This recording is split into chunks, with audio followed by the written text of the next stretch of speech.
అవని గుడిలో నుంచి బయటకు వస్తూ ఉంటుంది. వేదవతి, నిహారిక అవనికి ఎదురుపడతారు. గుడికి ఎందుకు వచ్చావు అని వేదవతి అడుగుతూ ఉంటుంది.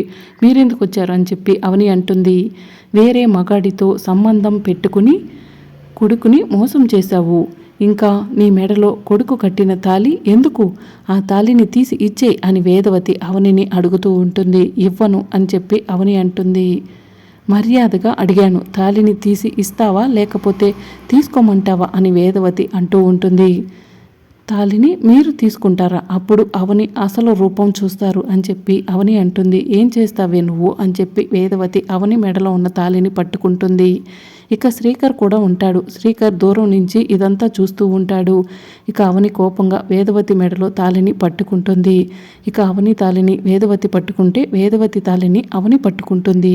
ఇక అప్పుడే ఆకాశంలో మెరుపులు ఉరుములు వినిపిస్తూ ఉంటాయి. మరి అప్కమింగ్ ఎపిసోడ్లో ఏం జరగబోతుందో తెలుసుకోవాలనుకుంటున్నారా? అయితే ఛానల్ని సబ్స్క్రైబ్ చేసుకుని సపోర్ట్ చేయడం మర్చిపోకండి. Thank you for watching.